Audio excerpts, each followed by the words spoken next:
Teman-teman, perjalanan kita bersaat teduh bersama umat Tuhan melalui kitab Ulangan ini telah sampai di pasal 3 ayat 1 sampai dengan ayat 22. Bagian ini dibagi 3 bagian. Yang pertama, perintah untuk menaklukkan ayat 1 dan ayat 2. Yang kedua, bagaimana perintah menaklukkan ini dieksekusi oleh bangsa Israel. Nah, itu di ayat 3 sampai dengan ayat yang ke-11. Yang ketiga, perintah untuk melanjutkan. Ayat 18 sampai dengan 22. Nah, sekarang kita lihat satu persatu. Di ayat 1 dan 2 dikatakan, kemudian beloklah kita dan maju ke arah Basan, dan Og, Raja Basan, dengan seluruh tentaranya maju mendatangi kita untuk berperang di Edrei. Tetapi Tuhan berfirman kepadaku, janganlah takut kepadanya, sebab aku menyerahkan dia ke dalam tanganmu, beserta seluruh tentaranya dan negerinya, dan perlakukanlah dia seperti yang kau lakukan terhadap Sihon, raja orang Amori, yang diam di Hesibon. Ya, setelah kemenangan melawan Raja Sihon dan mengambil tanah Hesibon di Pilgub sebelumnya, nah sekarang adalah waktunya untuk menaklukkan wilayah berikutnya dari tanah perjanjian sampai dengan Gunung Hermon.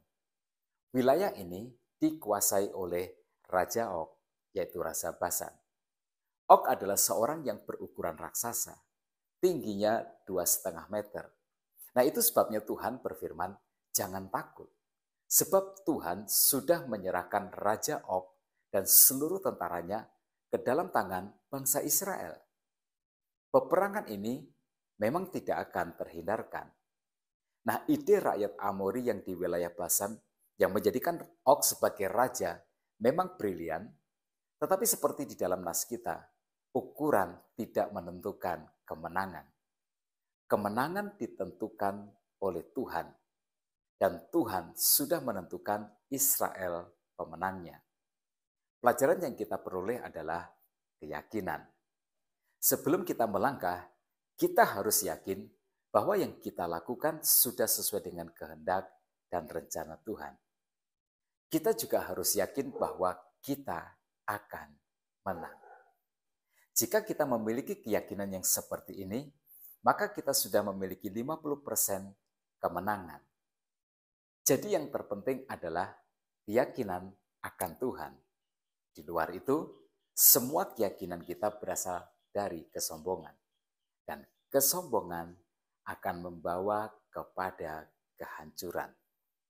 Lalu pada bagian yang kedua, ayat 3 sampai dengan ayat yang ke-11, kita melihat bagaimana bangsa Israel ini mengeksekusi perintah Tuhan ini. Semua tentara kerajaan Basan ditumpas habis. Nah begitu juga dengan penduduknya. Tidak satupun yang dibiarkan hidup, baik itu wanita, baik itu anak-anak. Yang dibiarkan tetap hidup hanyalah Raja Og, ditinggalkan hidup untuk bercerita tentang kekalahannya dari umat Tuhan. Dalam hukum peperangan pada zaman dahulu kala, menumpas habis suatu bangsa adalah lazim. Tujuannya adalah untuk mencegah pembalasan dendam di kemudian hari. Sehingga dengan demikian Israel akan aman selamanya. Nah, pelajaran pada bagian ini adalah ketaatan. Peperangan ini adalah peperangan Tuhan.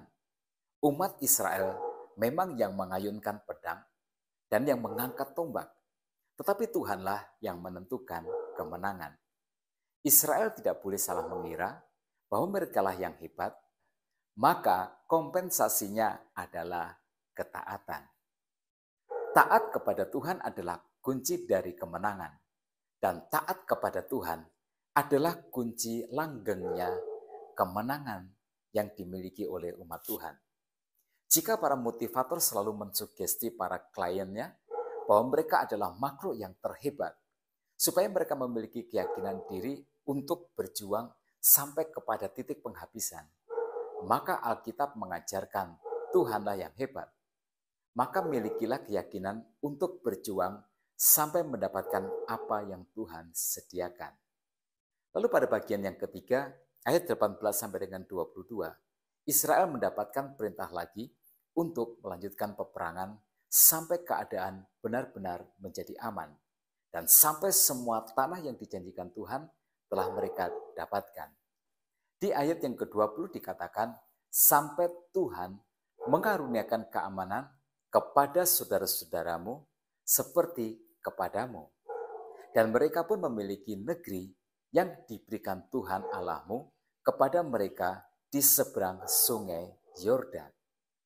Sesudah itu, bolehlah kamu pulang masing-masing ke tanah miliknya yang telah kuberikan kepadamu.